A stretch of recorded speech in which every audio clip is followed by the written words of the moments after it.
Hi everyone. So it's very good to see all of you. I think half of this is already family. Yeah, a lot of fintech minds in this room. So hopefully I tell some new stuff to the ones who are not listening to fintech so often. So I'm really honored to be here to open this fintech track. And the next 1.5 hours, you will hear different views on fintech. You will hear Federal Minister of State, Jens Spahn. You will hear entrepreneurs. And I give you a small intro to it.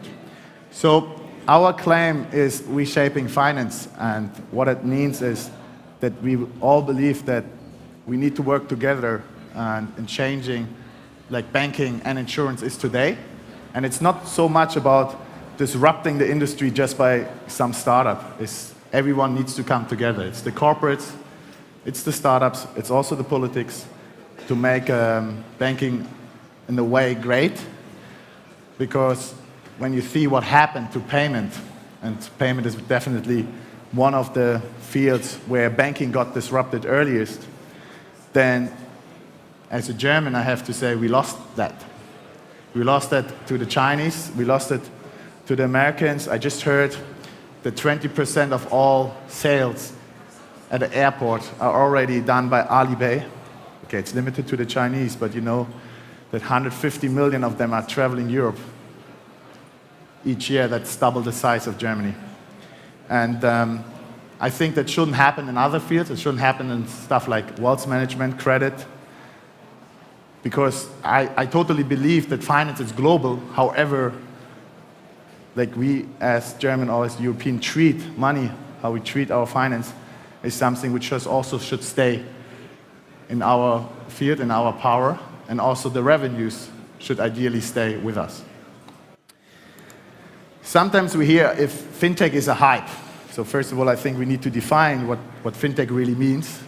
For us, it's just the meaning that technology is the main driver to change banking. Obviously, the interest rates, something which will change banking as well.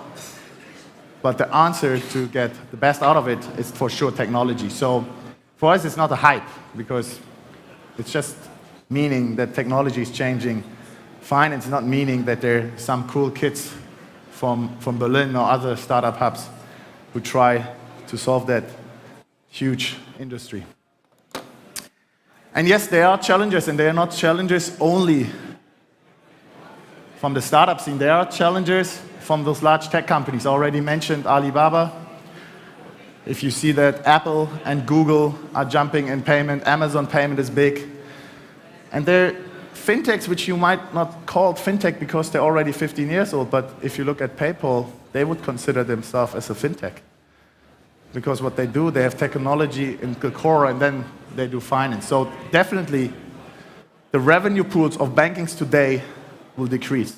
Or they change quickly and they change their mindset in the way that they will become a technology company. And I want to talk a little bit on what do I see, what is important if you want to keep up revenues, if you want to be a market leader in finance, because in the end that's all what you want to be. It's not about how much funding you get, it's not about how many news articles you get, it's about making revenue in this industry, and it's about serving the clients. That's probably the first thing you should consider. But too often I hear, oh yeah, startups, we only look at the customer. But only looking at the customers without revenue is nothing which will stay for a while. That will stay as long as we have enough venture capital out there. But this doesn't last. And that's why don't forget the revenues building a startup. However, what is key as change is going so quickly is definitely speed. And speed in different ways. Speed of launching a new product. So Clark is a digital insurance broker from our portfolio. From the first meeting where we discussed, shall we change something in the digital insurance world, and we agreed. It took us 74 days to launch that product and to test that product on the customers, and we changed it to a product which is now working and serving hundreds, thousands of customers. It's also speed in processes. When you move your current account to the better bank, you don't want to wait 4 weeks. Today, with a product provided by FinLeap, it takes 5 minutes. That is another type of speed. This is process speed. And that is not a strength from traditional players so far to be fast. And, we are not good at PowerPoint. And it's about real time. It's about risk management. And you know what? Actually, banks weren't so bad at that. If you look at your credit card, the credit card exists, I don't know, 25 years, 30 years. Real time, worldwide, you can pay your cappuccino in Milan. You can pay your shoes in Zalando. It was all real time. It was risk-free for you as a customer. Really strong product. But this innovation is quite old already. And this whole the innovation behind it is actually run by a tech company. MasterCard and Visa also, you call them credit card companies. They're not handing out one credit. And they are pure tech player. And they drive innovation and they will last, that's for sure. But real time, when it comes to Billfront, means real-time risk management, even in the field of SME loans. Not sending a financial statement only every 3 months or once a year, because the customers of those businesses, the businesses Billfront is serving, they don't handle 2 years plans, 3 years plan. That's also a real-time business. And for a real-time business, they're serving advertising clients, you need real-time finance and real-time risk management. And that's the difference. So when you start a finance company, or when you start a fintech, or when you work in a fintech company, always think, oh, speed. How fast do you get innovation, and how quickly those processes can be changed? Fundamentally, for every change is the right culture and the right order. And when we started FinLeap, we were thinking, okay, what do you need when you really want to make a change?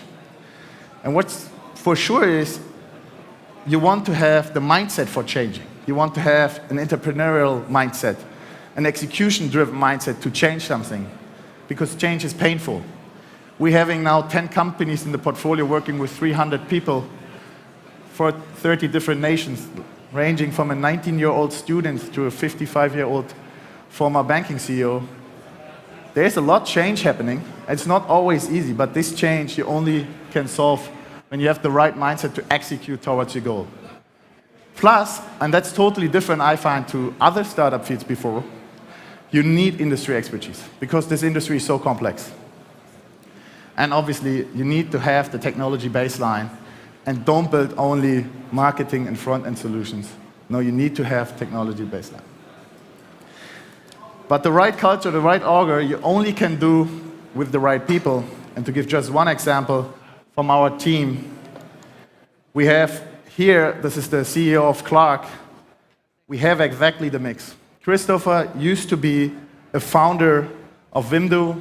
Before that, he worked for BCG as a consultant, so he knows how to execute these digital businesses. He runs operations with more than 200 employees. On the other side, we have Marco, who worked for more than 12 years in the insurance industry. He was a broker himself. He worked for a consulting firm, consulting large insurance companies. And Steffen, he was building tech for enterprises, tech for larger organizations. And what you see here at the team, every one of them is above 36. And that's, again, a big difference to the startup world and the finance world. As we are not the young kids from the block, they are serious business people striving for a better future in finance. And that's a change what I'm very glad about. You see it in the startup scene. We're getting more and more professional. So when it comes to talent, and banking is really tough when it comes to talent, because what you should forget, in banking there were always good talents, because banking was paying big money. So great talents who could choose their jobs, they went to banking. So competing with this market is maybe more difficult if you're competing in a market where the average talent is not as great as it is in banking. So that's why we need the professional structure, that's why we need the great talent and the experienced talent to really solve a problem and really make a difference and make, I don't say make banking great again, but really do a change. And so for me, fintech is definitely not a hype, and as I'm looking on the time, I have just one last wish. Please stop making discussions if it's Berlin or Frankfurt, so we don't want to see the Alexanderturm in Frankfurt. It's nothing what helps us in Germany, it's more how do we work together on building better banking in Germany and Europe. Thank you.